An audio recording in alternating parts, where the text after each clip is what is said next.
बच्चों, कक्षा में आप सबका स्वागत है। कल की कक्षा में हम 10वीं कक्षा का गद्य पाठ गिल्लू को आधा भाग किया था, तो उसका अगला भाग अभी शुरू करेंगे। उससे पहले हम और एक छोटी सी कहानी का वीडियो चित्र देख कर आएंगे। तो वीडियो चित्र अब देखिए। भरा पूरा नगर था। यहाँ एक पंडित रहता था। उसका नाम देव शर्मा था। उसकी पत्नी को बच्चा होने वाला था। समय आया, उसने एक बच्चे को जन्म दिया। वही घड़ी थी जब एक नेवली को भी बच्चा हुआ। बच्चे को जन्म देते ही नेवली मर गई। नेवली का शिशु अनाथ हो गया। पंडिताइन को दया आ गई। वह छोटे नेवले को घर ले आई। अपने बच्चे के साथ साथ उसे भी दूध पिलाती, उसे तेल उबटन भी लगाती। इस तरह वह शिशु नेवले की भी मां बन गई थी। उसके मन में ममता थी। ममता के साथ साथ डर भी था। डर का कारण था कहीं यह नेवला उसके बच्चे को न काट ले। अपने बच्चे से बढ़कर तो संसार में कुछ भी नहीं है। नालायक, कुरूप, मूर्ख, दुष्ट बच्चे को भी देखकर माँ का जी छूट जाता है। लोक प्रचलित नीति के अनुसार अपने बच्चे के शरीर को छूकर माँ को असीम सुख मिलता है। इस सुख के आगे चंदन की शीतलता भी फीकी लगती है। एक दिन पंडिताइन को घर में पानी की जरूरत पड़ी। उसका बेटा सो रहा था। उसने उसे पालने में लिटाया। पानी तो भरना ही था। घड़ा उठाया, जाते जाते रुकी। उसने अपने पति से कहा, मुझे पानी भरना है, मैं तालाब की ओर जा रही हूँ। बच्चे का ध्यान रखना, देखना नेवला उसे काट न ले। पति ने उसकी बात नहीं सुनी। इधर पंडितान गई, उधर पंडित किसी काम से निकल पड़ा। उनके जाते ही घर सूना हो गया। घर के समीप ही एक बिल था। उसमें खतरनाक करैत सांप रहता था। अब वह करैत बाहर निकला। शिशु गहरी नींद में था। वह सांप को भला कैसे देखता? माता पिता घर में नहीं थे। शिशु की रक्षा का भार केवल छोटे नेवले पर आ पड़ा। नेवले के सामने सांप था। सांप उसका जन्म जन्म का बैरी। नेवले के लिए अपने भाई के जीवन मरण का सवाल था। नेवला जोश में आ गया। वह सब कुछ भूल गया। उसने साहस और ताकत को बटोरा। वह करैत पर टूट पड़ा। नेवले ने सांप के टुकड़े टुकड़े कर दिए। नेवले की विजय हुई। सांप के खून से उसका मुंह लाल हो गया। मानो उसकी जीत की कहानी उसके मुंह पर लिखी थी। नेवला बहुत खुश हुआ। उसमें धीरज न रहा। वो दौड़ता हुआ पंडिताइन के पास पहुंचा। उसने अपने भाई की जान बचाई थी। पंडिताइन के दूध की लाज रखी थी। नेवला अपनी बहादुरी और विजय की कथा सुनाना चाहता था।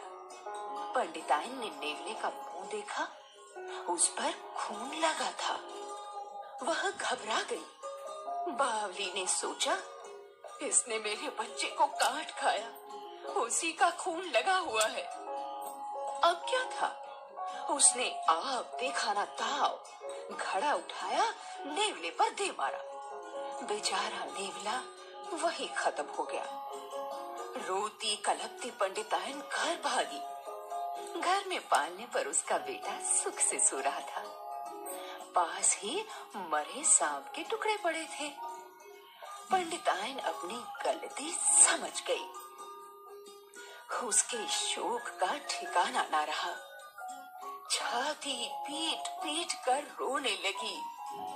मैंने अपने नेवले बेटे को खुद ही मार डाला। उसने तो मेरे बेटे की जान बचाई थी और मैंने उसे ही मार डाला।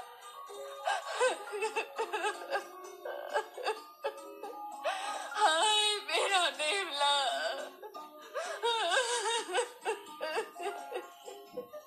हाय मेरा बच्चा,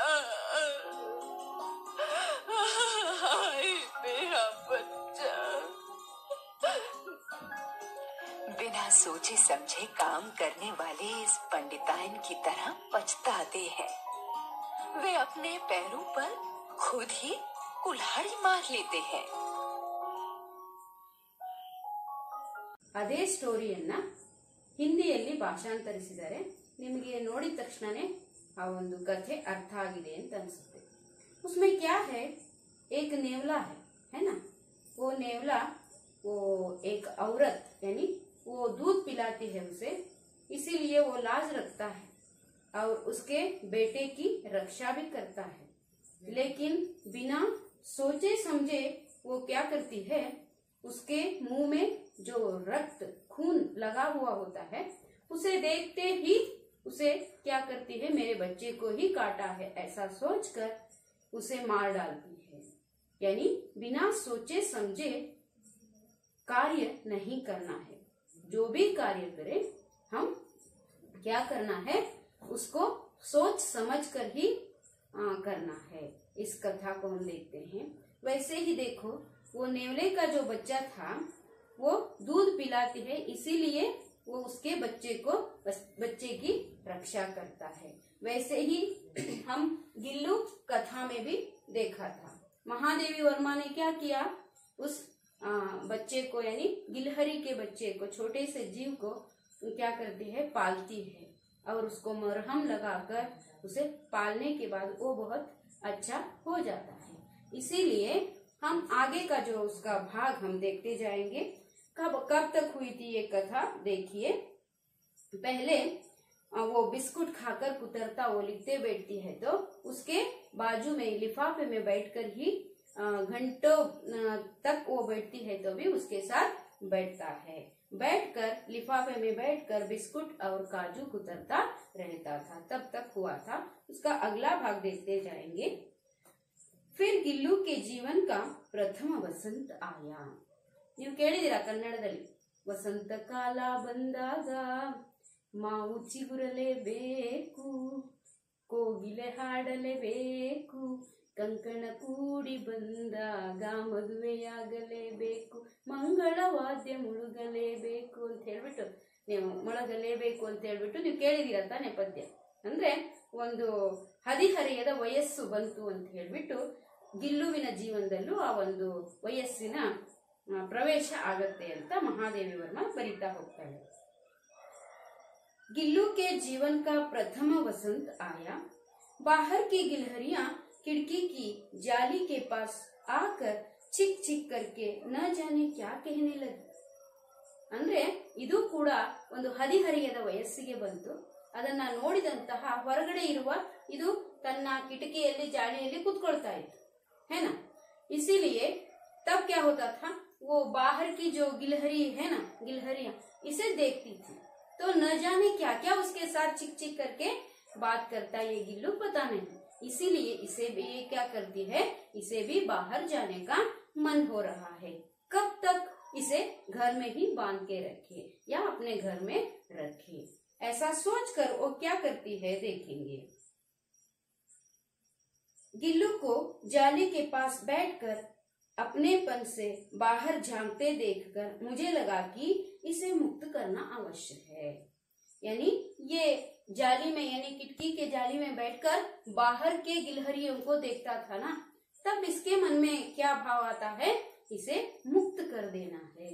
ये बाहर जाना चाहता है ऐसा सोचती है. ಅಂದ್ರೆ ಹೊರಗಡೆ ಇರುವಂತ ಅಳಿಲಿನ ಜೊತೆಗೆ ಒಡನಾಡಲು ಹೋಗ್ಬೇಕು ಅಂತ ಇದರ ಮನಸ್ಸಾಗ್ತಾ ಇದೆ. ಅದಕ್ಕಾಗಿ ಅದು ಹೊರಗಡೆನೆ ಇಣುಕಿ ನೋಡ್ತಾ ಇದೆ. ಹಾಗಾಗಿ ಇದನ್ನ ನಾನೇನ್ ಮಾಡ್ಬಿಡ್ಬೇಕು, ಮುಕ್ತಗೊಳಿಸ್ಬೇಕು, ಅದನ್ನ ತನ್ನ ಪಾಡಿಗೆ ತನಗೆ ಅದಕ್ಕೆ ಹೊರಗೆ ಹೋಗಕ್ಕೆ ಅವಕಾಶ ಕೊಡ್ಬೇಕು ಅಂತ ಯೋಚಿಸ್ತಾಳೆ. मैंने कीले निकालकर जाली का एक कोना खोल दिया और इस मार्ग से गिल्लू ने बाहर जाने पर सचमुच ही मुक्ति की सांस ली. इतने छोटे जीव को घर में पले कुत्ते बिल्लियों से बचाना भी एक समस्या ही थी. मेरे कमरे से बाहर जाने पर वह भी खिड़की की खुली जाली की राह बाहर चला जाता और दिन भर गिलहरियों के झुंड का नेता बना. हर डाल पर उछलता कूदता रहता और ठीक 4 बजे वह खिड़की से भीतर आकर अपने झूले में झूलने लगता. देखिए ये क्या करती है, उसे मुक्त कर देना है. ये बाहर जाना चाहता है तो उसे छोड़ देना है. ऐसा सोचकर खिड़की का एक तरफ का वो जाली निकालती है, उसे जाने के लिए छोड़ देती है. तब उसे बाहर छोड़ते ही मुक्ति की सांस लेती है. क्योंकि मुक्ति की सांस क्यों लेती है, वो अपने घर में एक छोटा सा वो जीव है, उसे पालती रहती है और बाकी बिल्ली कुत्ते सभी हैं, उनसे रोज रक्षा करना है. इसीलिए चिपक के बैठने से काम होता है क्या? नहीं. फिर भी कैसे भी करके उसे बचाना था. इसीलिए उन्होंने वो अभी बाहर जाने वाला है, उसे बाहर जाने देंगे ऐसा सोचकर एक मुक्ति की सांस लेती है. सांस का अर्थ क्या है इधर मैंने लिखा है, देखो. ಉಸಿರು, ಮುಕ್ತಿಯ ಅಂದ್ರೆ ಒಂದು ಸಮಾಧಾನದ ಉಸಿರನ್ನ ಬಿಡ್ತಾಳೆ. ಅಂತೂ ನಾನು ಅದನ್ನ ಬೆಳೆಸಿ ಪೋಷಣೆ ಮಾಡಿದ್ದಕ್ಕೂ ಒಂದು ಸಾರ್ಥಕ ಆಯ್ತಪ್ಪ.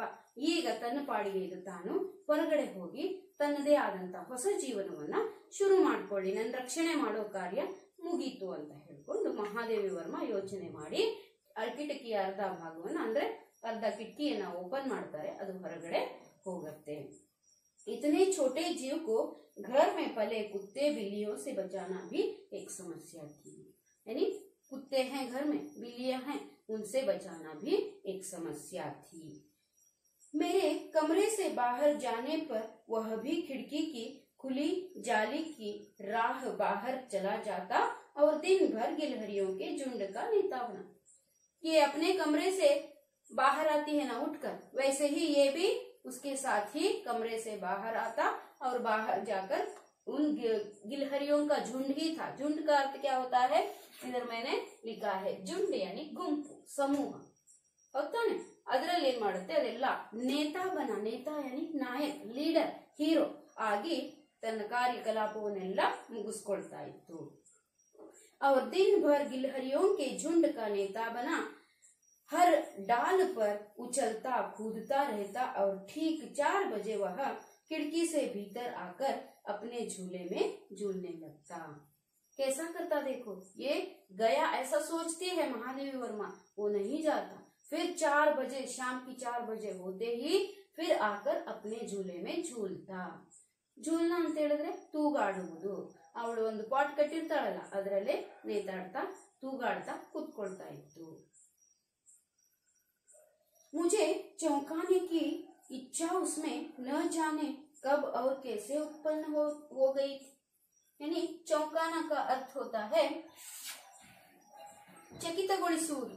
ಅವಳನ್ನ ತನ್ನ ಕಡೆ ಆಕರ್ಷಣೆ ಮಾಡಕ್ಕೆ ಅಥವಾ ಚಕಿತಗೊಳಿಸ್ಬೇಕಪ್ಪ, ಅವಳು ತನ್ನ ಕಡೆ ತಿರುಗಿ ನೋಡ್ಬೇಕು. ಅದಕ್ಕೆ ಯಾವಾಗಿಂದ ಈ ಆಸೆ ಉತ್ಪತ್ತಿ ಆಯ್ತೋ ಉದ್ಭವ ಆಯ್ತೋ ಗೊತ್ತಿಲ್ಲ, ಮೂಡ್ತೋ ಆಸೆ ಅಂತ ಹೇಳಿ ಹೇಳ್ತಾರೆ. कभी फूलदान के फूलों में छिप जाता, कभी पर्दे की चुन्नट में और कभी सोमजूही की पत्तियों में. ಏನ್ ಮಾಡ್ತಾ ಇತ್ತಪ್ಪ ಅವಳಿಗೆ ಚಕಿತಗೊಳಿಸಕ್ಕೆ ಅಂತಂದ್ರೆ, ಕಭಿ ಫೂಲ್ದಾನ್ ಮೇ, ಫೂಲ್ದಾನ್ ಯಾನಿ ಫ್ಲವರ್ ಪಾಟ್, ಹೂದಾನಿ ಅಂತ ನಾವು ಕರಿತೀವಿ, ಹೌದಾನೆ, ಅದರಲ್ಲಿ ಚಿಪ್ ಜಾತ. ಅವ್ರ ಕಭಿ ಪರ್ದೆ ಕಿ ಚುನ್ನಟ್ ಮೇ, ನಾವು ಪರ್ದೆ ಬಿಟ್ಟಿರ್ತೀವಲ್ಲ ಬಾಗಿಲಿಗೆ ಕಿಟಕಿಗೆ ಎಲ್ಲ, ಅದರ ಚುನ್ನಟ್ ಯಾನಿ ನೆರಿಗೆಗಳಲ್ಲಿ ಕೂಡ ಅದೇನ್ ಮಾಡ್ತಾ ಇತ್ತು, ಸೇರ್ಕೊಳ್ತಾ ಇತ್ತು. ಕಭಿ ಪರ್ದೆ ಕಿ ಚುನ್ನಟ್ ಮೇ ಅವ್ರ ಕಭಿ ಸೋಂಜೂಹಿ ಕಿ ಪತ್ತಿಯೋ ಮೇ. ಮತ್ತೆ ಸೋಂಜೂಹಿ ಅನಿ ಇಲ್ಲಿ ಸಂಪಿಗೆ ಮರ ಅಂತ ನಾವು ತಗೋಬೇಕು. ಆ ಸೋಂಜೂಹಿ ಹೂವಿನ ಪತ್ತೆ ಅನಿ ಎಲೆಗಳಲ್ಲಿ ಕೂಡ ಕದ್ದು ಕೂತ್ಕೊಂಡು ಒಂದೇ ಸಾರಿ ಹೊರಗಡೆ ಬರೋದು ಎಲ್ಲ ಒಂಥರ ಏನೋ ಅವಳನ್ನ ಚಕಿತಗೊಳಿಸ್ಬೇಕು ಅಂತ ಈ ತರ ಕಲಾಪಗಳನ್ನ ಅದು ಮಾಡ್ತಾ ಇರುತ್ತೆ.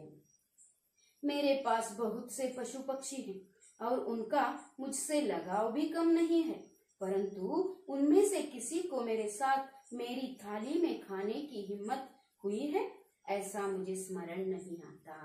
कैसे कितनी अच्छी बात है, देखो वो क्या कैसा बोलती है, कितना प्यार से वो उसे पाला था, उसका विचार हम देखते जाएंगे।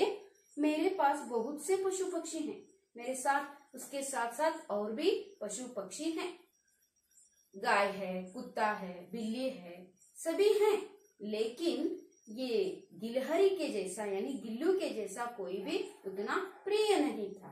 वो कैसा था, उसके साथ लगाव यानी ಅದರ ಜೊತೆಗೆ ಯಾವ ರೀತಿ ಹಚ್ಕೊಂಡಿತ್ತು ಅಂತ ಹೇಳಿದ್ರೆ, परंतु उनमें से किसी को मेरे साथ मेरी थाली में खाने की हिम्मत, उसे अंडरलाइन कीजिए, ನೀವು ಅದನ್ನ ಕೆಳಗಡೆ ರೇಖೆಯನ್ನು ಹಾಕೊಳ್ಳಿ. ಯಾಕೆ ಹೇಳಿ, ನೋಡಿ ಹೇಳ್ತಾಳೆ, ನಾನು ನನ್ನ ತಟ್ಟೆಯಲ್ಲಿ ಕುತ್ಕೊಂಡು ಅಥವಾ ನನ್ನ ತಟ್ಟೆಯ ಜೊತೆಗೆ ಕುತ್ಕೊಂಡು ನನ್ನ ಜೊತೆಗೆ ಕುತ್ಕೊಂಡು ಊಟ ಮಾಡುವಷ್ಟು ಒಂದು ಇದನ್ನ ನಾನು ಸ್ವಾತಂತ್ರ್ಯವನ್ನ ಬೇರೆ ಯಾವ ಪ್ರಾಣಿ ಪಕ್ಷಿಗಳಿಗೂ ಕೂಡ ಕೊಟ್ಟಿರ್ಲಿಲ್ಲ. ಆದ್ರೆ ಇದು ಅಷ್ಟು ನನಗೆ ಹಚ್ಕೊಂಡಿರೋ ಕಾರಣ ಇದು ನನ್ನ ಜೊತೆಗೆ ಊಟ ಮಾಡ್ತಾ ಇತ್ತು ಅಂತ ಹೇಳಿ ನೆನಪನ್ನ ಮಾಡ್ಕೊಳ್ತಾರೆ. ಗಿಲ್ಲು ಇನ್ಮೆ ಅಪವಾದ ಥಾ, ಲೇಕಿನ್ ಗಿಲ್ಲು ಹಾಗಿರ್ಲಿಲ್ಲ, ಅಂದ್ರೆ ಜೊತೆಗೆ ಇರ್ತಾ ಇತ್ತು, ಬೇರೆ ಪಶು ಪಕ್ಷಿ ತರ ಆಗಿರ್ಲಿಲ್ಲ. मैं जैसे ही खाने के कमरे में पहुंचती, वह खिड़की से निकलकर आंगन की दीवार बरामदा पार करके मेज पर पहुंच जाता और मेरी थाली में बैठ जाना चाहता, मेरी थाली में बैठ जाना चाहता। बड़ी कठिनाई से मैंने उसे थाली के पास बैठाना सिखाया, जहां बैठकर वह मेरी थाली में से एक एक चावल उठाकर बड़ी सफाई से खाता रहता। काजू उसका प्रिय खाद्य था और कई दिन काजू न मिलने पर वह अन्य खाने की चीजें या तो लेना बंद कर देता था या झूले से नीचे फेंक देता था। ನೋಡಿ ಎಷ್ಟು ಚಿಕ್ಕ ಜೀವಿ ಅದು ಏನೇನ್ ಮಾಡ್ತಾ ಇತ್ತು ನೋಡಿ, ಎಷ್ಟು ಪ್ರೀತಿಯಿಂದ ಮುದ್ದಿನಿಂದ ಅವಳ ಜೊತೆಗೆ ಹೋಗ್ತಾ ಇತ್ತಪ್ಪ ಅಂತ ಹೇಳಿದ್ರೆ, मैंने जैसे ही खाने के कमरे में पहुंचती ಅಂದ್ರೆ ಊಟದ ಕೋಣೆಗೆ ನಾನು ಯಾವಾಗ ಹೋಗ್ತೀನೋ, वह खिड़की से निकलकर आंगन की दीवार बरामदा पार करके, ಕಿಟಕಿ ಸೆ ಅಂದ್ರೆ ಕಿಟಕಿಯಿಂದ ಒಳಗಡೆ ಬಂದು, ಬರಾಮದ ಅಂದ್ರೆ ಪಡಸಾಲೆಯನ್ನ ದಾಟ್ಕೊಂಡು ಅಡಿಗೆ ಮನೆಗೆ ಊಟದ ಹಾಲಿಗೆ ಬಂದ್ಬಿಟ್ಟು ಅವಳ ಜೊತೆಗೆ ಕುತ್ಕೊಳ್ಳಕ್ಕೆ ಅವಳ ತಟ್ಟೆಯಲ್ಲಿನೇ ಬಂದು ಕುತ್ಕೊಳ್ತಾ ಇತ್ತಂತೆ. ತಟ್ಟೆಯ ಸಮೀಪದಲ್ಲಿ ಅಲ್ಲ, ತಟ್ಟೆಯಲ್ಲೇ ಬಂದು ಕುತ್ಕೊಳ್ತಾ ಇತ್ತಂತೆ. बड़ी कठिनाई से मैंने उसे थाली के पास बिठाना सिखाया, ನಾನು ತುಂಬಾ ಕಷ್ಟಪಟ್ಟು ತಟ್ಟೆಯ ಪಕ್ಕದಲ್ಲಿ ಕುತ್ಕೊಂಡು ಊಟ ಮಾಡೋದನ್ನ ಕಲಿಸಿದೆ. जहां बैठकर वह मेरी थाली से एक एक चावल उठाकर बड़ी सफाई से खाता. ನೋಡ್ರಿ, ನಾವಾದ್ರೆ ಏನ್ ಮಾಡ್ತೀವಿ, ಊಟ ಕುತ್ಕೊಂಡಾಗ ತಟ್ಟೆಯ ಸುತ್ತಮುತ್ತ ಅನ್ನವನ್ನ ಅಥವಾ ಊಟವನ್ನ ಚೆಲ್ಲಿರ್ತೀವಿ. लेकिन ये ऐसा नहीं करता, ये कैसे सिखाती है वैसा सीखता, ಅಂದ್ರೆ ಅವಳು ಹೇಗೆ ಕಲಿಸ್ತಾಳೋ ಹಾಗೆ ಅದು ಕಲಿತಾ ಇತ್ತು. उसके थाली के बाजू में बैठकर एक एक चावल लेकर बड़ी सफाई से, ಸ್ವಚ್ಛತೆಯಿಂದ ಒಂದೊಂದೇ ಅನ್ನದ ಅಗುಳನ್ನ ತಗೊಂಡೋದು ತಿಂತಾ ಇತ್ತು. ಕಾಜು ಉಸ್ಕಾ ಪ್ರಿಯ ಖಾದ್ಯ ಥಾ, ಅದರಲ್ಲಿ ಕೂಡ ಅದಕ್ಕೆ ಗೋಡಂಬಿ ಅಂದ್ರೆ ತುಂಬಾ ಇಷ್ಟವಾದ ಊಟ ಆಗಿತ್ತು. और कई दिन काजू न मिलने पर वह अन्य खाने की चीजें या तो लेना बंद कर देता, ಬೇರೆ ಯಾವುದೇ ಒಂದು ಊಟವನ್ನ ಏನೇ ಹಾಕಿದ್ರು ಕೂಡ ಅದು ತಿಂತಾ ಇರಲಿಲ್ಲ. ಇಲ್ಲ ಅಂತ ಹೇಳಿದ್ರೆ ತನ್ನ ಜೋಳಿಯಿಂದ ಅದನ್ನೇನ್ ಮಾಡ್ತಾ ಇತ್ತು, ತೆಗೆದು ಹೊರಗಡೆ ಬಿಸಾಕ್ತಾ ಇತ್ತು. ಅಂದ್ರೆ मुझे ये पसंद नहीं है, ये खाना नहीं चाहिए, मुझे चाहिए क्या, काजू, ऐसा सोचता. वहां पर एक चित्र भी दिया है, देखा है ना, क्या देखा है, बाजू में बैठकर महादेवी वर्मा के बाजू में ही बैठकर वो सफाई से एक एक चावल उठाकर खाना खा रहा है. उसी बीच में मोटर दुर्घटना में आहत होकर कुछ दिन अस्पताल में रहना पड़ा. एक बार एक घटना घटी. क्या हुआ, मोटर दुर्घटना में इनको महादेवी वर्मा को चोट लगी तो इसीलिए अस्पताल में रहना पड़ा। उन दिनों जब मेरे कमरे का दरवाजा खोला जाता, गिल्लू अपने झूले से उतरकर दौड़ता और फिर किसी दूसरे को देखकर तेजी से अपने घोंसले में जा बैठता। ये अस्पताल में रही थी ना, इसीलिए इसका कमरा कभी कभी एक बार ओपन करते थे, यानी निकालते थे। तब वो क्या करता, ये खोलकर कोई अंदर जाकर आने के बाद महादेवी वर्मा जी ने ही उस कमरे से बाहर आ रही है ऐसा सोचते हुए उन्होंने वह जाकर देखता है, लेकिन दूसरों को देखने के बाद अपना मुंह उतारकर वो वापस आता था। अपने घोंसले से जा बैठता, देखकर तेजी से, यानी महादेवी वर्मा जी ही आ गई ऐसा सोचता और जाता, वो दूसरों को देखकर अपने घोंसले में जाकर बैठता। सब उसे काजू दे जाते। जो उनके घर में जो सदस्य थे उसे प्रिय खाद्य कौन सा है, काजू है, इसीलिए खाने के लिए काजू दे जाते। परंतु अस्पताल से लौटकर जब मैंने उसके झूले की सफाई की तो उसमें काजू भरे मिले, जिनसे ज्ञात होता है कि वह उन दिनों अपना प्रिय खाद्य कितना कम खाता रहा। ಅಂದ್ರೆ ಅವಳು ಆಸ್ಪತ್ರೆಯಲ್ಲಿ ಆಕ್ಸಿಡೆಂಟ್ ಆಗಿ ಆಸ್ಪತ್ರೆಗೆ ಅಡ್ಮಿಟ್ ಆಗ್ತಾಳೆ. ಆ ಸಂದರ್ಭದಲ್ಲಿ ಅದೇನ್ ಮಾಡುತ್ತೆ, ಇವಳ ರೂಮಿನ ಅಂದ್ರೆ ಮಹಾದೇವಿಯವರ ಕೋಣೆಯ ಬಾಗಿಲನ್ನ ತೆರೆದ ತಕ್ಷಣನೇ ಮಹಾದೇವಿ ವರ್ಮಾ ಅವರೇ ಬಂದ್ರು ಅಂತ ಹೇಳ್ಬಿಟ್ಟು ಓಡ್ಕೊಂಡು ಹೋಗಿ ನೋಡ್ತಾ ಇತ್ತಂತೆ. ತನ್ನ ಜೋಳಿಯಿಂದ ಇಳಿದು ಹೋಗಿ ನೋಡ್ತಿತ್ತಂತೆ. ಅವರಲ್ಲ ಅನ್ನೋದು ಗೊತ್ತಾದ ತಕ್ಷಣನೇ ಮತ್ತೆ ಬಂದೋದ್ರಲ್ಲೇ ಕೂತ್ಕೊಳ್ತಾ ಇತ್ತಂತೆ. ಉನ್ಕೆ ಘರ್ ಮೇ ರಹೆ ಸದಸ್ಯ ಅಂದ್ರೆ ಅವ್ರ ಮನೆಯಲ್ಲಿ ಇರಿದಂತಹ ಸದಸ್ಯರು ಅದಕ್ಕೆ ಇಷ್ಟವಾದಂತಹ ಪ್ರೀತಿಯ ಊಟವನ್ನ ಅಂದ್ರೆ ಗೋಡಂಬಿಯನ್ನ ಕೊಡ್ತಾ ಇದ್ರಂತೆ. ಲೇಕಿನ್ वह नहीं खाता था। ये अस्पताल से आकर उसके झोली को सफाई करने के लिए देखती है तो उसमें काजू पूरा भरे हुए थे। इससे क्या ज्ञात होता है, ज्ञात होना यानी पता चलना, ಏನ್ ಅರ್ಥ ಆಗುತ್ತೆ, ಏನ್ ನಾವು ತಿಳ್ಕೊಳ್ತೀವಪ್ಪ ಅಂತ ಹೇಳಿದ್ರೆ ಅದಕ್ಕೆ ಇಷ್ಟವಾದಂತಹ उसे प्रिय हुआ खाना डालने पर भी वो महादेवी के गैर हाजिरी में वो कम खाता था या कुछ भी नहीं खाता था। ಅಂದ್ರೆ ಅವಳು ಇಲ್ಲ ಅನ್ನೋ ನೋವಿಗೆ ಅದರ ಕಾರಣಕ್ಕೆ ಅದೇನ್ ಮಾಡುತ್ತೆ, ತನಗೆ ಇಷ್ಟವಾದ ಆಹಾರವನ್ನ ಕೊಟ್ಟರೂ ಸಹ ಅದು ಹಾಗೆ ಬಿಟ್ಟಿತ್ತು. ಅಂದ್ರೆ ಸ್ವಲ್ಪ ತಿಂದಿತ್ತು ಅಷ್ಟೇ, ಬಿಟ್ರೆ ಅದನ್ನ ಹಾಗೆ ತಿನ್ನದೆ ಉಳಿಸಿತ್ತು ಅಂತ ಹೇಳಿದ್ರೆ ಅರ್ಥ ಏನಪ್ಪಾ ಅಂದ್ರೆ ಅವಳನ್ನ ಅಷ್ಟು ಹಚ್ಕೊಂಡಿತ್ತು. ತಿನ್ನೋದೇ ಅದರ ಉದ್ದೇಶ ಆಗಿರ್ಲಿಲ್ಲ, ಜೊತೆಗೆ ಅವಳು ಇರ್ಬೇಕು, ಇದ್ದು ಅವಳು ಹಾಕಿದ್ರೆ ಪ್ರೀತಿಯಿಂದ ಅದು ತಿಂತಾ ಇತ್ತು. ಅಷ್ಟು ಅವಳನ್ನ ಹಚ್ಕೊಂಡಿರತ್ತೆ. ನೋಡಿ ಎಷ್ಟು ಆಶ್ಚರ್ಯ ಅನ್ಸುತ್ತಲ್ವಾ ಮಕ್ಕಳೇ. तो ठीक है, अगला हम भाग देखते जाएंगे।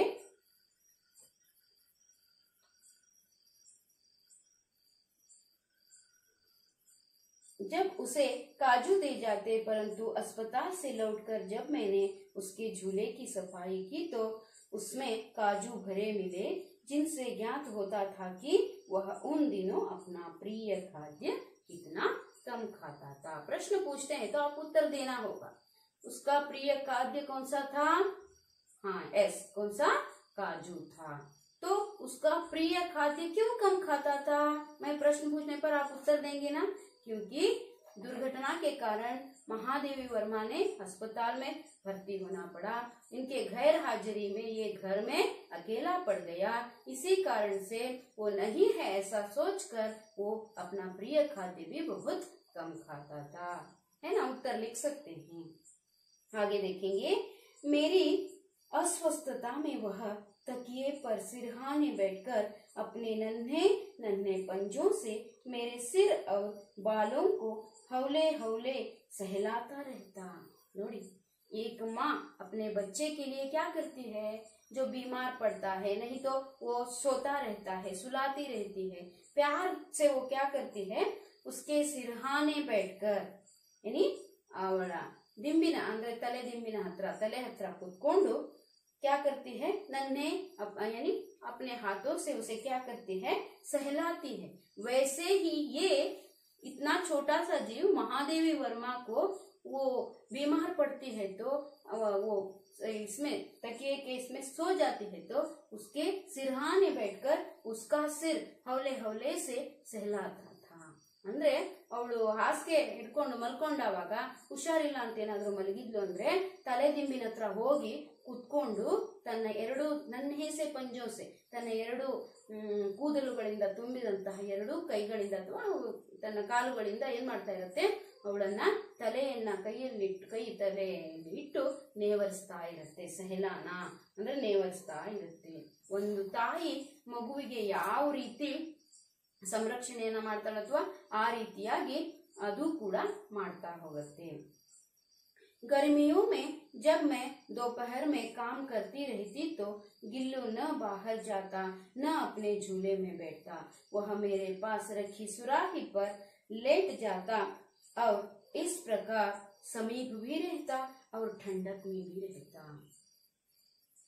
गर्मियों में गर्मी यानी ಬೇಸಿಗೆಯಲ್ಲಿ ಬಿಸಿಲು ಕಾಲದಲ್ಲಿ ಏನ್ ಮಾಡ್ತಾ ಇತ್ತಪ್ಪ ಅಂದ್ರೆ ದೋಪಹರ್, ದೋ ಅಂದ್ರೆ ಎರಡು, ಪಹರ್ ಅಂದ್ರೆ ಗಳಿಗೆ ಅಂದ್ರೆ ಮಧ್ಯಾಹ್ನದ ಅವಧಿಯಲ್ಲಿ वो क्या करता है काम करती रहती तो ಏನಾದ್ರೂ ಕೆಲಸ ಮಾಡ್ತಾ ಇದ್ಲಪ್ಪ ಅಂತ ಹೇಳಿದ್ರೆ न बाहर जाता. हम ऐसा करते हैं क्या, माँ काम कर रही है तो हम जाकर उसको सहायता या मदद करते हैं? नहीं, मुझे खेलने जाना है माँ, कुछ बहाने बनाकर हम क्या करते हैं, बाहर दौड़ते हैं. लेकिन ये ऐसा नहीं करता, ये काम में जुड़ जाती है तो उसके साथ ही ये रहता. वो अंदर रसोई में काम करती है तो रसोई में रहता, बाहर काम करती है तो बाहर रहता. वो लिखने के लिए बैठ जाती है तो उसके बाजू में मैंने कहा था लिफाफे में अपने दो नन्हे पैरों को बाहर डालकर घंटों बैठ जाता. हम बैठते हैं क्या? देखिए वो कितना उसके साथ लगाव था, है ना बच्चों. तो इसीलिए वो कहती है मैं काम करने जाती हूँ तो मेरे साथ ही रहता. गर्मियों में वो ठंडक में भी रहता और मेरे साथ भी रहता. उसके लिए एक बहाना यानी ಉಪಾಯ खोज निकाला था. ಒಂದು ತರ್ಕೀಬನ್ನ ಅಂದ್ರೆ ಒಂದು ಉಪಾಯವನ್ನ ಮಾಡ್ತಾ ಇತ್ತು. ಏನಪ್ಪಾ ಅಂತ ಹೇಳಿದ್ರೆ ಅವಳು ಕೆಲಸ ಮಾಡೋ ಸಂದರ್ಭದಲ್ಲಿ ಅಡಿಗೆ ಕೋಣೆಯಲ್ಲಿ ಇಟ್ಟಿರುವಂತಹ ಸುರಾಹಿ ಪರ್, ಸುರಾಹಿ ಅಂದ್ರೆ ನೀರಿನ ಹೂಜಿ, ಆ ನೀರಿನ ಹೂಜಿ ಮೇಲೆ ಏನ್ ಮಾಡ್ತಾ ಇತ್ತು, ಅದು ಮಲ್ಕೊಳ್ತಾ ಇತ್ತು. ಲೇಟ್ ಜಾತ ಅಂದ್ರೆ ಮಲ್ಕೊಳ್ತಾ ಇತ್ತು. ಯಾಕೆ ಅಂತ ಹೇಳಿದ್ರೆ ಕ್ಯೂ ಐಸಾ ಕರ್ತಾ, सुराही पर ही क्यों लेटता, उसके साथ भी रहने जैसा होना है और ठंडक में भी रहना है. ತಂಪು ಅನ್ಸುತ್ತೆ ಬೇಸಿಗೆಯಲ್ಲಿ, ಜೊತೆಗೆ ಅವಳ ಜೊತೆಗೂ ಇದ್ದಂಗಾಗುತ್ತೆ ಅನ್ನೋ ಕಾರಣಕ್ಕೆ ನೀರಿನ ಹೂಜಿಯ ಮೇಲೆ ಮುಟ್ಟಿರುವಂತಹ ಪ್ಲೇಟ್ ಮೇಲೆ ಮಲ್ಕೊಳ್ತಾ ಇತ್ತಂತೆ. ನೋಡಿ ಎಂತ ಒಂದು ಸಣ್ಣ ಸಣ್ಣ ಘಟನೆ ಆದ್ರೂ ಮೆಮೊರೇಬಲ್ ಅಲ್ವಾ, ನೆನಪಿಡುವಂತಹ ಘಟನೆಗಳು ಅವಳ ಜೀವನದಲ್ಲಿ ಆ ಗಿಲ್ಲುವಿನ ಜೊತೆಗೆ ನಡೆದಿದೆ. ಅದಕ್ಕಾಗಿ ಅವಳು ಇಂತಹ ಒಂದು ಪಾಠವನ್ನ ಬರೆಯುವ ಒಂದು ಅವಕಾಶ ಆಗಿದೆ. गिलहरियों के जीवन की अवधि 2 वर्ष से अधिक नहीं होती. ಅಂದ್ರೆ ಗಿಲ್ಹರಿ ಅಳಿಲುಗಳ ಜೀವನಾವಧಿ 2 ವರ್ಷಕ್ಕಿಂತ ಹೆಚ್ಚು ಇರೋದಿಲ್ಲ. अतः गिल्लू की जीवन यात्रा का अंत आ ही गया. ಅಂದ್ರೆ ಗಿಲ್ಲುವಿನ ಅಂದ್ರೆ ಅಳಿಲಿನ ಜೀವನದ ಕೊನೆಯ ಹಂತ ಘಟ್ಟ ಸಮೀಪ ಆಗೇ ಬಿಡ್ತು. ಯಾಕೆ ಹೇಳಿ, 2 ವರ್ಷ. ಅದರ ಜೀವಿತಾವಧಿ ಎಷ್ಟು ವರ್ಷ, 2 ವರ್ಷ. ಮನುಷ್ಯಂದು ನಾವು 100 ವರ್ಷ ಅಂತೀವಿ, ಲೇಕಿನ್ अब कहाँ तक आ गया है, 60 50 तक आ गया है. क्यों, उसके बारे में और एक दिन ಚರ್ಚಾ ಕರೆಂगे. ಯಾಕೆ 50 ವರ್ಷಕ್ಕೆ ಬಂದು ನಿಂತಿದೆ ನಮ್ದು ಜೀವಿತಾವಧಿ ಅಂದ್ರೆ ಸ್ವತಃ ನಾವೇ ಅದಕ್ಕೆ ಕಾರಣಕರ್ತರಾಗಿದ್ದೇವೆ. ಮೊದಲಿನವರೆಲ್ಲ ಎಷ್ಟು ವರ್ಷ ಬದುಕ್ತಾ ಇದ್ರು, 100 110 115 ವರ್ಷಗಳವರೆಗೂ ಬದುಕಿರುವವರನ್ನ ನಾವು ನೀವು ಕೂಡ ನೋಡಿದೀವಿ. ಆದ್ರೆ ಈಗಿನವರು ಬದುಕ್ತಿದಾರ, ಈಗಿನ ಜನರೇಷನ್ ಬದುಕ್ತಾ ಇಲ್ಲ ಅಲ್ವಾ. ಹಾಗಾಗಿ ಮಕ್ಕಳೇ ಇಲ್ಲಿ ಅಳಿಲಿನ ಜೀವಿತಾವಧಿ ಎಷ್ಟು ವರ್ಷ ಅಂತ ಹೇಳಿದೆ, सिर्फ 2 साल. तो इसकी भी जीवितावधि का अंतिम जो अवधि आ गई. दिन भर उसने न कुछ खाया न बाहर गया. ಇಡೀ ದಿನ ಅದೇನೂ ತಿಂದಿಲ್ಲ, ಯಾಕೋ ಸಪ್ಪಗೆ ಇತ್ತು, ಹೊರಗಡೆನೂ ಆಟ ಆಡಕ್ಕೆ ಹೋಗಲಿಲ್ಲ. पंजे इतने ठंडे रहे थे कि मैंने जाकर हीटर जलाया और उसे उष्णता देने का प्रयत्न किया.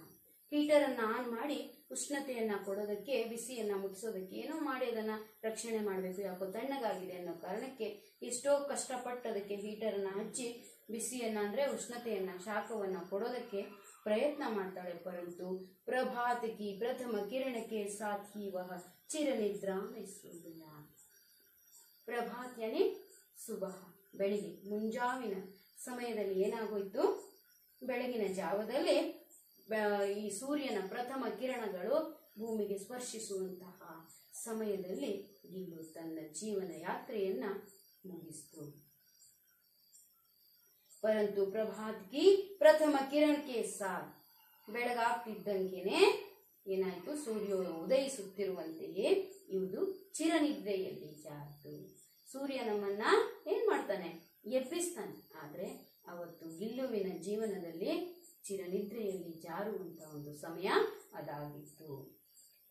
ಉಸ್ಕಾ झूला उतार कर रख दिया गया और खिड़की की जाली बंद कर दी गई, परंतु गिलहरियों की नई पीढ़ी जाली के उस पार चिक चिक करती ही रहती है और सोनजूही खिलती ही रहती है. देखो झूला उतार कर रख दिया गया, ಅದಿನ್ನೇನ್ ತೀರ್ಕೊಳ್ತು ಅಲ್ವಾ. ಹಾಗಾಗಿ ಏನ್ ಮಾಡಿದ್ರು, ಅದಕ್ಕೆ ಕಿಟಕಿಯಲ್ಲಿ ಕಟ್ಟಿರುವಂತಹ ಜೋಳಿಯನ್ನ ಬಿಚ್ಚಿ ಇಡ್ತಾರೆ. ಮತ್ತೆ ಆ ಕಿಟಕಿಯನ್ನು ಕೂಡ ಹೊರಗಡೆ ಹೋಗ್ತಿತ್ತಲ್ಲ, ಆ ಕಿಟಕಿಯನ್ನು ಕೂಡ ಜಾಳಿಯಿಂದ ಮುಚ್ಚಿದ್ರು, ಬಂದ್ ಮಾಡಿದ್ರು. ಪರಂತು ಗಿಲ್ಹರಿಯೋ ಕಿ ನೈ ಪೀಡಿ ಜಾಲಿಗೆ ಉಸ್ ಪಾರ್, ಅಂದ್ರೆ ಪೀಡಿ ಅಂದ್ರೆ ಏನಂತ ಹೇಳ್ತಾರೆ, ತಲೆಮಾರು ಅಂದ್ರೆ ಹಿಂದಿನ ಎಲ್ಲ ಇವು ಕೂಡ ಅಳಿಲುಗಳು ಏನ್ ಮಾಡ್ತಾ ಇದ್ವು, ಇದು ಸತ್ರು ಕೂಡ ಅದರ ಹಿಂದಿನ ಅಳಿಲುಗಳ ಹೊರಗಡೆ ಇರುವಂತವು ಏನ್ ಮಾಡ್ತಿದಾವೆ, ಅವು ಚಿಕ್ ಚಿಕ್ ಅಂತ ಆ ಮರದ ಮೇಲೆ ಕುತ್ಕೊಂಡು ಆವಾಜ್ ಸ್ವರವನ್ನ ಹೊರ ಹಾಕ್ತಿದಾವೆ. ಆದ್ರೆ ಗಿಲ್ಲು ಅಲ್ಲಿ ಇರೋದಿಲ್ಲ. ಅವ್ರ ಸೋಂಜೂಹಿ ಖಿಲ್ತಿ ಹಿ ರಹಿ, ಅದೇ ರೀತಿ ಆ ಹೂವುಗಳು ಅರಳ್ತಾನೆ ಇದ್ವು, ಆದ್ರೆ ಆ ಇರುವಂತ ಗಿಲ್ಲು ಇರಲಿಲ್ಲ. ಬದಲಾಗಿ ಬೇರೆ ಅಳಿಲುಗಳು ಅದರಲ್ಲಿ ಓಡಾಡ್ತಾ ತಮ್ಮ ಧ್ವನಿಯನ್ನ ಹೊರಗಡೆ ಹಾಕ್ತಾ ಚಿಕ್ ಚಿಕ್ ಅಂತ ಖುಷಿಯಿಂದ ಓಡಾಡ್ಕೊಂಡು ಜೀವನವನ್ನ ಕಳೀತಾ ಇದ್ವು. ಸೋಂಜೂಹಿ ಕಿ ಲತಾ ಕೆ ನೀಚೆ ಗಿಲ್ಲು ಕಿ ಸಮಾಧಿ ಹೈ. ನೋಡಿ, ಅವಳು ಅದನ್ನ ಎಲ್ಲಿ ಸಮಾಧಿ ಮಾಡ್ತಾಳಪ್ಪ ಅಂತ ಹೇಳಿದ್ರೆ, ಆ ಸಂಪಿಗೆ ಮರದ ಕೆಳಗಡೆನೆ ಅದಕ್ಕೆ ಮಣ್ಣು ಮಾಡ್ತಾಳೆ. इसलिए भी कि उसे वह लता सबसे अधिक प्रिय थी, क्योंकि उस गिलहरी को वो सोनजूही की लता, ಲತಾ ಅಂದ್ರೆ ಬಳ್ಳಿ ಅಂತ ತಗೊಳ್ಬಾರ್ದು, ನಾವು ಮರ ಅಂತ ತಗೊಳ್ತೀವಿ. ಸಂಪಿಗೆ ಮರ ಇರುತ್ತೆ, ಅದು ಬಳ್ಳಿ ಇರೋದಿಲ್ಲ. ಆದ್ರೂ ಇಲ್ಲಿ ಲತಾ ಅಂತ ಕೊಟ್ಟಿದ್ದಾರೆ, ಏನು ಮಾಡಕ್ಕಾಗಲ್ಲ, ನೀವು ಅದನ್ನ ಲತಾ ಅಂತಾನೆ ಹೇಳಿ, ತೊಂದರೆ ಇಲ್ಲ. ಆದ್ರೆ ಅಲ್ಲಿ ಏನಾಯ್ತಪ್ಪ ಅಂತ ಹೇಳಿದ್ರೆ, ಅದರ ಮರದ ಕೆಳಗೇನೆ ಯಾಕೆ ಸಮಾಧಿ ಮಾಡಿದ್ದು, ಮಣ್ಣು ಮಾಡಿದ್ದು ಅದನ್ನ ಅಂತ ಹೇಳಿದ್ರೆ, ಅದಕ್ಕೆ ಆ ಮರ ತುಂಬಾ ಪ್ರಿಯವಾಗಿತ್ತು. ಜೊತೆಗೆ ಇಸ್ಲಿಯೇ ಭಿ ಕಿ ಉಸ್ ಲಘು ಗಾತ್ ಕಾ ಕಿಸಿ ವಾಸಂತಿ दिन जूही के पीताब छोटे फूल के रूप में खिल जाने का विश्वास मुझे संतोष देता है. ಅದರಲ್ಲಿ ಅರಳಿದಂತ ಆ ಒಂದು ಹೂವನ್ನ ನೋಡಿದ ತಕ್ಷಣನೇ ಅವಳಿಗೆ ಆ ಒಂದು ಅಳಿಲಿನ ನೆನಪಾಗತ್ತೆ. ಪ್ರತಿಯೊಂದು ಹೂವು ಕೂಡ ಆ ಅಳಿಲಿನ ನೆನಪನ್ನ ಕೊಡುತ್ತೆ ಅನ್ನೋ ಕಾರಣಕ್ಕೆ ಅದಕ್ಕೆ ಇಷ್ಟವಾಗಿತ್ತು, ಅಪ್ರಿಯವಾಗಿತ್ತು ಆ ಮರ ಅನ್ನೋ ಕಾರಣಕ್ಕೂ ಕೂಡ. ಯಾಕಂದ್ರೆ ಹೊರಗಡೆ ಆಟ ಆಡಕ್ ಹೋದ್ರೆ ಆ ಮರದ ಮೇಲೆ ಕುತ್ಕೊಳ್ತಾ ಇತ್ತು. ಬೇರೆ ಅಳಿಲುಗಳ ಜೊತೆಗೆ ನಾಯಕನಾಗಿ ಆಟ ಆಡಿದ್ರೂ ಸಹ ಮತ್ತೆ ವಾಪಸ್ ಬಂದು ಕುತ್ಕೊಳ್ಳೋದು ಆ ಜೋಳಿಯಲ್ಲೇ ಆಗಿತ್ತು. ಹಾಗಾಗಿ ಅವಳೇನ್ ಮಾಡ್ತಾಳೆ, ಅದೇ ಮರದ ಕೆಳಗಡೆ ಇದ್ ಮಾಡ್ತಾಳೆ. ಜೊತೆಗೆ ಅದರ ಸವಿ ನೆನಪಾಗಿ ಆ ಹೂವನ್ನ ನೋಡಿದ ತಕ್ಷಣ ಅದನ್ನ ನೆನಪು ಮಾಡ್ಕೊಳ್ಳುವಂತ ಒಂದು ಅವಕಾಶ ಸಿಗ್ಲಿ ಅನ್ನೋ ಕಾರಣಕ್ಕೆ ಅದನ್ನಲ್ಲೇ ಸಮಾಧಿ ಮಾಡ್ತಾಳೆ. ಅವಳಿಗೆ ಅದು ನೋಡಿದ ತಕ್ಷಣನೇ ಗಿಲ್ಲು ನೆನಪಾಗಿ ಒಂಥರ ಸಂತೋಷ ಆಗ್ತಾ ಇತ್ತಂತೆ. ಇದು ಒಂದು ಹೂವಾಗಿ ಅರಳಿ ಬಂದಿದೆ ಅನ್ನೋ ರೀತಿಯಲ್ಲಿ ಅದನ್ನ ಪ್ರತಿಯೊಂದು ಹೂವನ್ನು ಹೊಸ ರೀತಿಯಲ್ಲಿ ಅವಳು ನೋಡ್ತಾ ಇದ್ದಂತೆ. ಮಕ್ಕಳೇ, ಗೊತ್ತಾಯ್ತಲ್ಲ ನಿಮಗೆ ಈ ಪೂರ್ಣ ಪಾಠದ ಸಾರಾಂಶ ನಾವು ಈಗ ನೋಡಿದೀವಿ. ಮುಂದಿನ ಭಾಗ ಏನಪ್ಪಾ ಅಂತ ಹೇಳಿದ್ರೆ ಪ್ರಶ್ನೋತ್ತರಗಳು. ಪ್ರಶ್ನೋತ್ತರಗಳಲ್ಲಿ ನಾನು ಏನ್ ಮಾಡಿದ್ದೀನಿ, ಏನು ಒಂದು ವಾಕ್ಯದ ಉತ್ತರಗಳನ್ನು ಸುಮಾರು ಹೇಳಿದ್ದೀನಿ. ಆ ಕೆಳಗಡೆ ಒಂದ್ 2-3 ಪ್ರಶ್ನೆಗಳು ಮಾತ್ರ ಬಾಕಿ ಉಳಿದಿತ್ತು. ಯಾಕಂದ್ರೆ 2ನೇ ಭಾಗದಲ್ಲಿ ನಾವು ನೋಡೋಣ ಅಂತ ಹಾಗೆ ಬಿಟ್ಟಿದ್ದೆ. ಈಗ ಪೂರ್ಣ ಪಾಠ ಮುಗ್ದಿದೆ. ನೀವು ಅದನ್ನು ಕೂಡ ಓದಿದ್ರೆ ಆ ಪ್ರಶ್ನೆಗಳಿಗೂ ಕೂಡ ಉತ್ತರವನ್ನ ನೀವೇ ಬರಿತೀರಲ್ವಾ. ಅದೇ ರೀತಿ 2-3 ವಾಕ್ಯಗಳಲ್ಲೂ ಸಹ ಉತ್ತರಗಳು ನಿಮಗೆ ನೋಡೋದಕ್ಕೆ ಸಿಗತ್ತೆ. ಅದೇ ರೀತಿ ಉಳಿದ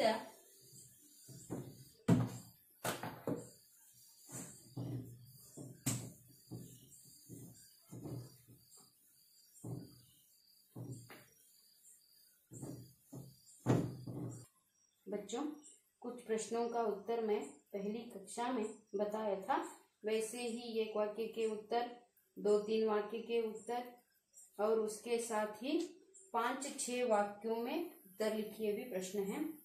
गिल्लू के कार्यकलाप के बारे में लिखिए, यानी गिल्लू अಳಿಲಿನ ಕ್ರಿಯಾಕಲಾಪವನ್ನ ಬರೀರಿ ಅಂತ. ಅದೇನೇನ್ ಮಾಡ್ತಾ ಇತ್ತು ನಿಮ್ಗೆ ಹೇಳಿದೀನಿ ನಾನು. ಒಂದೊಂದನ್ನೇ ಪಾಯಿಂಟ್ ಮಾಡಿ ನೀವೇ ಬರೆಯೋ ಪ್ರಯತ್ನವನ್ನ ಮಾಡಬೇಕು. वैसे ही कुछ अन्य प्रश्न है. लेखिका ने गिलहरी को क्या क्या सिखाया, ಏನೇನು ಕಲಿಸಿದ್ಲು ಗಿಲಹರಿಗೆ ಅಳಿಲಿಗೆ ಅಂತ ಹೇಳ್ಬಿಟ್ಟು ನಿಮಗೆ ಪ್ರಶ್ನೆ ಇದೆ. ಗಿಲ್ಲು ಕೆ ಅಂತಿಮ ದಿನೋಂ ಕಾ ವರ್ಣನ್ ಕೀಜಿಯೇ, ಕೊನೆಯ ಕ್ಷಣದ ವರ್ಣನೆಯನ್ನ ಮಾಡಿ ಅಂತ. ಹೇಗಿತ್ತು ಅದು, ಮೊದ್ಲೇನ್ ಮಾಡ್ತಾ ಇತ್ತು, ಜೊತೆಗೆ ಕೊನೆಗೇನಾಯ್ತು, 2 ವರ್ಷ ಅದರ ಜೀವಿತಾವಧಿ ಅಂತ ಜಸ್ಟ್ ನಾನು ಹೇಳಿದೀನಿ. ಅದಕ್ಕೆ ಉತ್ತರವನ್ನು ನೀವೇ ಬರಿಬೇಕು. ಗಿಲ್ಲು ಕೆ ಪ್ರತಿ ಮಹಾದೇವಿ ವರ್ಮಾಜಿ ಕಿ ಮಮತಾ ಕಾ ವರ್ಣನ್ ಕೀಜಿಯೇ, ಪೂರ್ತಿ ಇದರಲ್ಲಿ ತುಂಬಿರೋದೇ ಮಹಾದೇವಿ ವರ್ಮಾಳ ಮಮತೆ, ಹೌದ್ ತಾನೆ? ಇಡೀ ಪಾಠದಲ್ಲಿ ಅದರ ಮೇಲೆ ಪ್ರೀತಿ ಇರೋದ್ರಿಂದ ತಾನೇ ಅಷ್ಟೆಲ್ಲ ಅದಕ್ಕೆ ಸಹಾಯವನ್ನ ಮಾಡಿ ತನ್ನ ಜೊತೆಗೆ ಇಟ್ಕೊಂಡು, ನಾನು ಹೇಳಿದೆ ತಟ್ಟೆಯಲ್ಲೇ ಕುತ್ಕೊಂಡು ಊಟ ಮಾಡ್ತಿತ್ತಂತೆ ಅಂತ, ಜೊತೆಗೆ ಪಕ್ಕದಲ್ಲಿ ಕುತ್ಕೊಂಡು ಊಟ ಮಾಡೋದನ್ನ ನಾನೇ ಕಲಿಸಿದೆ ಅಂತ.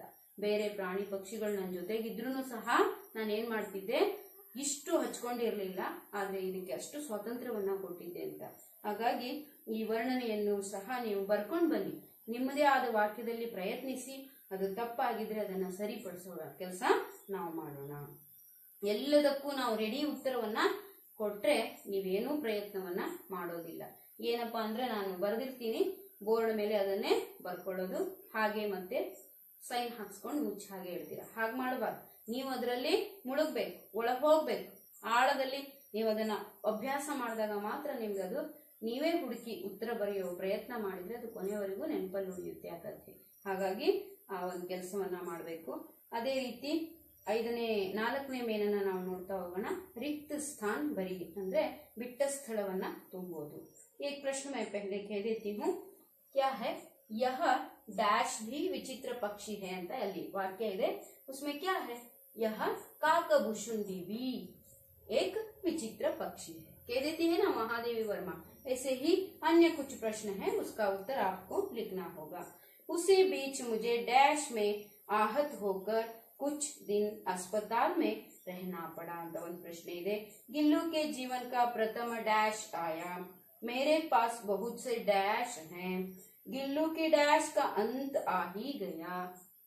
ಹೌದಾ, ಜೀವನ ಯಾತ್ರಾ ಕಾ ಅಂತ್ ಆ ಹಿ ಗಯಾ. ಈ ತರ ನೀವು ಪ್ರಶ್ನೆಯನ್ನ ಪಾಠ ಓದಿದ್ರೆ ನಿಮ್ಗೆ ಉತ್ತರ ಸಿಕ್ಕೇ ಸಿಗತ್ತೆ. ಇಲ್ಲ ಅಂದ್ರೆ ನಮ್ಮ ಬಾಯಲ್ಲಿ ಏನು ಉತ್ತರ ಬರುತ್ತೋ ಅಲ್ಲಿ ಏನ್ ಬರಿತೀರಾ ಹೊರತು ಎಲ್ಲಿದೆ ಇದು ವಾಕ್ಯ ಅಂತ ಹುಡುಕೋ ಪ್ರಯತ್ನ ನೀವು ಮಾಡಲ್ಲ. ಆ ಕೆಲಸ ನೀವು ಮಾಡ್ಲಿ ಅಂತ ನಾನು ನಿಮಗೆ ಬಿಟ್ಕೊಡ್ತಾ ಇದ್ದೀನಿ. उसके बाद ಅನುರೂಪಕ್ಕೆ ಶಬ್ದ ಲಿಖಿಯೇ ಅಂತಿದೆ. ಅನುರೂಪದ ಪ್ರಶ್ನೆಗೂ ಸಹ ನೀವು ಏನ್ ಮಾಡ್ಬೇಕಾಗತ್ತೆ, ಉತ್ತರವನ್ನ ಕೊಡ್ಬೇಕಾಗತ್ತೆ. ಅದ್ರಲ್ಲಿ ಒಂದು ನಾನು ಬರ್ದಿದ್ದೀನಿ ಅನುರೂಪದ್ದು. 1907 महादेवी वर्मा जी का जन्म हुआ तो 1987 डैश ಅಂತ ಕೊಟ್ಟಿದ್ದಾರೆ. ಮಹಾದೇವಿ ವರ್ಮಾಜಿ ಕಾ ನಿಧನ್ ಅಂದ್ರೆ ಹುಟ್ಟಿದ್ದು ಇಷ್ಟರಲ್ಲಿ ಆದರೆ ಇದು ಏನು ಅಂತ ಕೇಳಿದ್ದಾರೆ. ನೀವೇನ್ ಬರೀಬೇಕು, ಇದು ಅವಳ ನಿಧನ ದೇಹಾಂತ ಆಗಿರುವಂತ ಇಸ್ವಿ, ಅದನ್ನ ಹುಡುಕಿ ಬರೀಬೇಕು. वैसे ही लिख लीजिए, एक लिखते हैं तो आपको समझ में आ जाएगा, ऐसे ही दूसरा लिखना है, क्योंकि पहले पाठ 2-3 पाठों में भी आप यानी 9वीं कक्षा में भी सुना है, देखा है अनुरूप के प्रश्न कैसे होते हैं, उनका उत्तर किस प्रकार देना है ना बच्चों? आप होशियार बच्चे हैं, है कि नहीं? मैं थोड़ा कह देती हूँ तो पूरा आगे का भाग आप भी भर देते हैं, मुझे पता है. तो इसीलिए मैंने सिर्फ एक यहाँ पर वाक्य लिखा है, नीचे और कुछ वाक्य हैं, उनका पूरा उत्तर पूरा करना है. उसके बाद कन्नड़ में अनुवाद कीजिए या अंग्रेजी में. नहीं, आप सिर्फ कन्नड़ में करते हैं तो भी बस, करना है तो आप अंग्रेजी में भी कर सकते हैं. ये क्या है, दिन भर गिल्लू ने न कुछ खाया न वह बाहर गया.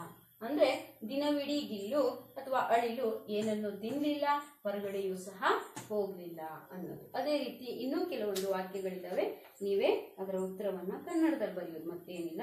ಹಾಗೆ ಬರೆಯುವಂತ ಪ್ರಯತ್ನವನ್ನ ಮಾಡಿ. दिए गई सही स्त्रीलिंग शब्दों को चुनकर संबंधित पुल्लिंग शब्द के आगे लिखिए ಅಂತ ಕೊಟ್ಟಿದ್ದಾರೆ. ಅಲ್ಲಿ ಕೆಲವೊಂದು ಬ್ರಾಕೆಟ್ ಅಲ್ಲಿ ಒಂದಿಷ್ಟು ಶಬ್ದವನ್ನ ಕೊಟ್ಟಿದ್ದಾರೆ. ಮಯೂರಿ, ಲೇಖಿಕಾ, ಶ್ರೀಮತಿ, ಕುತಿಯಾ ಅಂತ ಹೇಳಿ. ಈ ಕಡೆ ಪುಲ್ಲಿಂಗ ಇದೆ, ಈ ಕಡೆ ಸ್ತ್ರೀಲಿಂಗ ಇದೆ. ನೀವೇನ್ ಮಾಡ್ಬೇಕು, ಲೇಖಕ್ ಇದೆ, ಅದರ ಮುಂದೆ ಸ್ತ್ರೀಲಿಂಗ ಶಬ್ದ ಏನ್ ಬರಿಬೇಕು, ಲೇಖಿಕಾ, ಎಸ್ ಲೇಖಿಕಾ ಅಂತ ಬರಿಬೇಕಾಗುತ್ತೆ. नेक्स्ट ಏನಿದೆ, उसके नीचे श्रीमान है. श्रीमान का स्त्रीलिंग रूप क्या है, श्रीमती. लिखिए. मयूर, मयूरी है ना उधर. कुत्ता, कुतिया. कहाँ कहाँ पर उसको भरना है, ठीक से भरिए. आप गलती मत कीजिए. मयूर के बाजू में जाकर श्रीमती को लिखना, लेखक के बाजू में जाकर मयूरी को लिखना, ऐसा मत कीजिए. क्योंकि लेखक यानी लेखकರು, ಲೇಖಿಕಾ ಅಂದ್ರೆ ಲೇಖಕಿ ಅಂತ. ಅಲ್ಲಿ ಮಯೂರಿ ಬರೆದ್ರೆ ಸರಿ ಹೋಗತ್ತಾ, ಇಲ್ಲ ತಾನೆ. ಸ್ವಲ್ಪ ತಲೆಯನ್ನ ಗಮನವನ್ನ ನಿಮ್ಮ ಹತ್ರನೇ ಇಟ್ಕೊಂಡು ಪ್ರಯತ್ನ ಮಾಡಿ ಬರೆಯಿರಿ. ಖಾಲಿ ಜಗಹ ಬರಿಯೇ ಅಂತ ಕೊಟ್ಟಿದ್ದಾರೆ. ಈ ಕಡೆ ಏಕವಚನ, ಈ ಕಡೆ ಬಹುವಚನವನ್ನ ಕೊಟ್ಟಿದ್ದಾರೆ. ಉಂಗ್ಲಿ, ಉಂಗ್ಲಿಯಾ. ಆಂಖೆ, ಆಂಖೆ, ಆಂಖ್ ಅಂತ ಹೇಳಿ ನೀವು ಬರಿಬೇಕಾಗುತ್ತೆ. ಉಸ್ಕೆ ಬಾದ್ ಫೂಲ್, ಲಿಫಾಫಾ, ಕವ್ವ, ಕವ್ವೆ, ಈ ತರ ಎಲ್ಲ ಶಬ್ದಗಳಿದಾವೆ, ಅದನ್ನು ಕೂಡ ಭರ್ತಿ ಮಾಡಬೇಕು. ಉದಾಹರಣಾನುಸಾರ ಪ್ರೇರಣಾರ್ಥ ಕ್ರಿಯಾರೂಪ ಲಿಖಿಯೇ. ಉದಾಹರಣೆ ಕೊಟ್ಟಿದ್ದೀನಿ, ನಾನು 9th ಕ್ಲಾಸಲ್ಲಿ ಹೇಳಿದ್ದೀನಿ. ಪ್ರೇರಣಾರ್ಥ ಕ್ರಿಯೆ ಬಗ್ಗೆ ಸಂಪೂರ್ಣವಾದ ಮಾಹಿತಿಯನ್ನ ನಿಮಗೆ ಕೊಟ್ಟಿದ್ದೀನಿ. ಆನ ಅಂತ ಯಾವಾಗ ಬರುತ್ತೆ, ವಾನ ಅನ್ನೋದನ್ನ ಯಾವಾಗ ಬಳಸ್ತಾರೆ, ಪ್ರಥಮ ಪ್ರೇರಣೆಯಲ್ಲಿ ಆನ ಅಂತ ಬಳಸಿದ್ರೆ ದ್ವಿತೀಯ ಪ್ರೇರಣೆಯಲ್ಲಿ ವಾನ ಅನ್ನುವ ಶಬ್ದ ಒಂದೇ ಉಚ್ಚಾರಣೆ ಆಗುತ್ತೆ ಅಂತ. तो कैसे देखते जाएंगे. चिपकना, चिपकाना, आना. चिपकवाना, वाना है तो दूसरी प्रेरणार्थक क्रिया, आना है तो प्रथम प्रेरणार्थक क्रिया. लिखना, लिखाना, लिखवाना. मिलना, मिलाना, मिलवाना. चलना, चलाना, चलवाना. वैसे ही अन्य अनेक शब्द हैं, उनको भी आप पूरा कीजिए. उसके बाद यहाँ पर ವಿಲೋಮ ಶಬ್ದ ಅಂದ್ರೆ ವಿರುದ್ಧಾರ್ಥಕ ಪದಗಳು ಕೂಡ ಕೊಟ್ಟಿದ್ದಾರೆ. ಅದಕ್ಕೆ ಉದಾಹರಣೆಯಾಗಿ ಒಂದೊಂದು ಕೊಟ್ಟಿದ್ದಾರೆ, ನೀವು ಆರಾಮಾಗಿ ಅದನ್ನ ಮಾಡಬಹುದು. ನನ್ನ ಸಹಾಯವೇ ನಿಮಗೆ ಬೇಕು ಅಂತ ಅನ್ಸೋದಿಲ್ಲ. ನೋಡಿ, ನಿಕಟ್, ನಿಕಟ್ ಅಂದ್ರೆ ಏನು, ಪಾಸ್, ಹತ್ತಿರ. ಅದರ ವಿರುದ್ಧ ಪದ ಏನು, ದೂರ, ಗೊತ್ತಾನೆ. ವೈಸೆ ಹಿ ದಿನ್, ದಿನ. ರಾತ್, ರಾತ್ರಿ, ಗೊತ್ತಾನೆ. ಭೀತರ್, ಭೀತರ್ ಯಾನಿ ಒಳಗೆ. ಬಾಹರ್ ಅಂದ್ರೆ ಹೊರಗೆ, ಅದನ್ನ ಬರಿಬೇಕಾಗುತ್ತೆ. ಚಡನ, ಚಡನ ಅಂದ್ರೆ ಏನು, ಹತ್ತೋದು. ಉತ್ತರ್ನ ಅಂತ ಹೇಳಿದ್ರೆ ಇಳಿಯೋದು. ಆ ತರಹದ ಉತ್ತರಗಳನ್ನ ಬರಿಬೇಕು. ಉಪಯೋಗ, ಅನುಪಯೋಗ. ಉಪಸ್ಥಿತಿ, ಅನುಪಸ್ಥಿತಿ. ಉಚಿತ್, ಅನುಚಿತ್. ಅನು ಹಚ್ಚೋದ್ರಿಂದ ಅಲ್ಲಿ ಏನಾಗತ್ತೆ, ಶಬ್ದ ವಿರುದ್ಧಾರ್ಥಕವಾಗಿ ಹೇಗೆ ಬದಲಾವಣೆ ಆಗತ್ತೆ ಅಂತ ನೋಡ್ತಾ ಹೋಗ್ಬೋದು. ವಿಶ್ವಾಸ್, ಅವಿಶ್ವಾಸ್. ಅ ಹಚ್ಚಿದ್ರೆ ಅನು ಹಚ್ಚಿದ್ರೆ ಹೇಗಿರುತ್ತೆ ನೋಡಿ. ಪ್ರಿಯ, ಅಪ್ರಿಯ. ಸಂತೋಷ್, ಅಸಂತೋಷ್. ಸ್ವಯಂ, ಅಸ್ವಯಂ. ಈ ತರ ಎಲ್ಲ ನೀವು ಮಾಡ್ತಾ ಹೋಗ್ಬೋದು. ಬುದ್ಧಿಮಾನ್, ಬುದ್ಧಿಹೀನ್. ಶಕ್ತಿಮಾನ್, ಶಕ್ತಿಹೀನ್. ದಯಾವಾನ್, ದಯಾಹೀನ್. ಈ ತರ ಬರಿಬೇಕಾಗುತ್ತೆ. ಬೇ ಹಚ್ಚಿ ಯಾವ ರೀತಿಯ ವ್ಯಯವನ್ನ ಮಾಡಬಹುದು ನೋಡಿ. ಹೋಶ್, ಬೇಹೋಶ್. ಖಬರ್, ಬೇಖಬರ್. ಚೈನ್, ಬೇಚೈನ್. ಬೇ ಹಚ್ಚಿದ್ರೆ ಆಯ್ತಷ್ಟೇ. ಯಾಕಂದ್ರೆ ಮೇಲ್ಗಡೆ ಒಂದು ಉದಾಹರಣೆಯನ್ನ ನಿಮಗೆ ಅವರು ಮಾಡ್ಲಿ ಅನ್ನೋ ಕಾರಣಕ್ಕೆ ಸರಳವಾಗಿರುವಂತದ್ದನ್ನು ಕೊಟ್ಟಿದ್ದಾರೆ, ಅದ್ರ ಪ್ರಕಾರನೇ ನೀವು ಮಾಡ್ತಾ ಹೋಗ್ಬೇಕು. ಧನ್, ನಿರ್ಧನ್. ನೀ ಹಚ್ಚಿದಿರ. ಜನ್, ನಿರ್ಜನ್. ಬಲ್, ನಿರ್ಬಲ್.